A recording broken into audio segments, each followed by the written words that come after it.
تمام دوستوں کو السلام علیکم۔ آج میں آپ کو عجیب و غریب ایک لالچی شخص کا واقعہ سناتا ہوں جو کہ روزانہ پیسوں کو گنا کرتا تھا اور کس طرح ان پیسوں کی وجہ سے اس کی موت واقع ہو گئی۔ بسم اللہ الرحمن الرحیم۔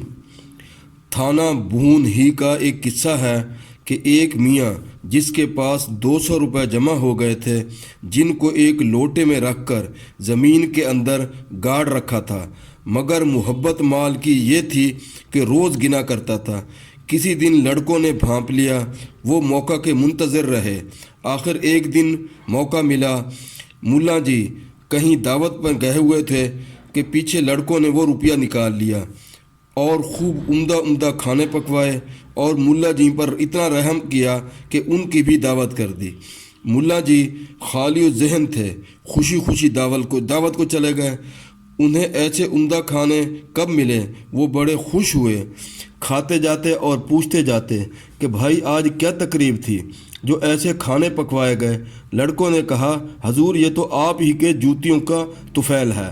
تھوڑی دیر کے بعد ملا جی نے پھر کہا آج کیا بات ہے، کون مہمان آ گیا ہے جس کے لیے یہ اہتمام ہوا ہے؟ پھر بھی لڑکوں نے وہی جواب دیا کہ سب حضور ہی کے طفیل ہے۔ اس پر ایک لڑکے کو ہنسی آ گئی تو ملا جی کھٹک کے رہ گئے، شاید میرے روپوں پر ان کا ہاتھ پڑ گیا ہے جب ہی یہ بار بار اس کو میرا طفیل بتاتے ہیں۔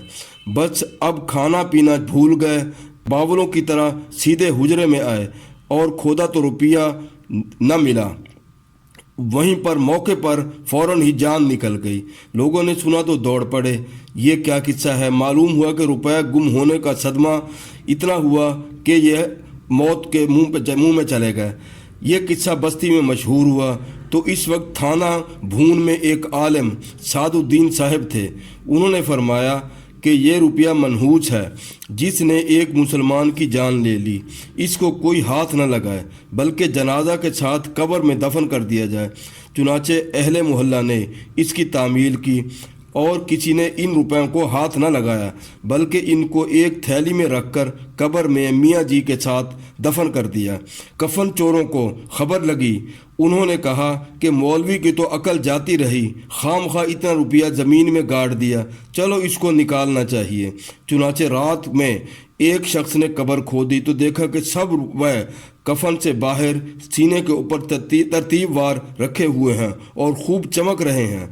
یہ خوش ہوا کہ اب تو اور آسانی ہوئی، اوپر ہی سے سب سمیٹ لوں گا۔ بس انگلی ہی روپوں پر لگی تھی کہ چینخ مار کر بھاگا۔ وہ روپے عالم برزخ کی آگ سے دہک رہے تھے جن سے میت کو عذاب دیا جا رہا تھا۔ پھر اس کفن چور کی یہ حالت ہوئی کہ ہر وقت پانی اپنے ساتھ رکھتا اور انگلی اس میں ڈبو کر رکھتا، جس میں وہ انگلی ہر وقت ڈوبی رہتی تھی۔ اسی طرح کچھ تسکین ملتی رہتی، اور جہاں پانی بدلنے کے لیے آب خورا سے انگلی نکالتا تو فوراً چیخیں مارنے لگتا کہ ہائے میں جلا، ہائے میں مرا۔